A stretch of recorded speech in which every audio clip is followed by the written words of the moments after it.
কুমিল্লা নয় লাকসাম মনোরগঞ্জ সংসদীয় আসনে নির্বাচনী মাঠে ধীরে ধীরে বাড়ছে প্রতিদ্বন্দ্বিতার উত্তাপ। বৃহত্তর সুন্নি জোটের মনোনীত প্রার্থী হিসেবে ইসলামী ফ্রন্ট বাংলাদেশের চেয়ার প্রতীকে মনোনয়নপত্র দাখিল করেছেন মীর মোহাম্মদ আবু বকর সিদ্দিক।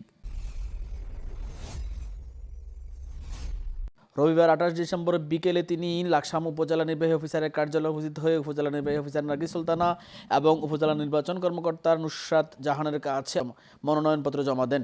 এই সময় ইসলামী ফ্রন্ট বাংলাদেশ ও বৃহত্তর সুন্নি জোটের স্থানীয় নেতৃবৃন্দ তার সঙ্গে উপস্থিত ছিলেন। মনোনয়ন দাখিলের পর প্রতিক্রিয়ায় মীর মোহাম্মদ আবু বকর সিদ্দিক বলেন, ইসলামী আদর্শে অনুপ্রাণিত হয়ে জনগণের অধিকার প্রতিষ্ঠা এবং ন্যায়ভিত্তিক সমাজ গঠনের লক্ষ্যেই তিনি নির্বাচনে অংশ নিয়েছেন। তিনি আরও বলেন, লাকসাম মনোরগঞ্জের সাধারণ মানুষ ইতিবাচক পরিবর্তন প্রত্যাশা করছে। সুন্নি বৃহত্তর সুন্নি জোটের পক্ষ থেকে ইসলামিক ফ্রন্ট বাংলাদেশের মনোনীত প্রার্থী হিসেবে আমি নমিনেশন ফর্ম জমা দিয়েছি। চেয়ার প্রতীক নির্বাচন করবো ইনশাল্লাহ। আমি আশা রাখি আমি উক্ত আসনে লাকসাম মনোহরগঞ্জ আসনে কোরআন সুন্নাহর আলোকে স্বাধীনতার সপক্ষে সমাজ ও রাষ্ট্র প্রতিষ্ঠার লক্ষ্যেই কাজ করব।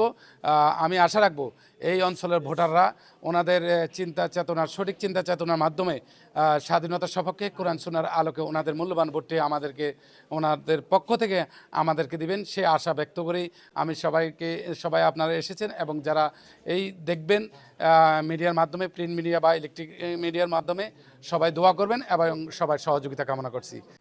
নেতাকর্মীদের ভাষ্য অনুযায়ী এলাকায় প্রার্থীকে ঘিরে সাধারণ ভোটারদের মধ্যে আগ্রহ ও সমর্থন বেড়েছে। তারা আশা প্রকাশ করেন, আসন্ন নির্বাচনে চেয়ার প্রতীক জনগণের আস্থার প্রতীক হিসেবে বিজয় অর্জন করবে। মনোনয়ন জমা দেওয়ার মধ্য দিয়ে কুমিল্লা নয় আসনে নির্বাচনকে কেন্দ্র করে রাজনৈতিক তৎপরতা ও প্রচারণা কার্যক্রম নতুন গতি পেল। এই মনোনয়ন জমা দেওয়ার মধ্য দিয়ে কুমিল্লা নয় আসনে নির্বাচনকে কেন্দ্র করে রাজনৈতিক তৎপরতা ও প্রচারণা কার্যক্রম নতুন গতি পেল।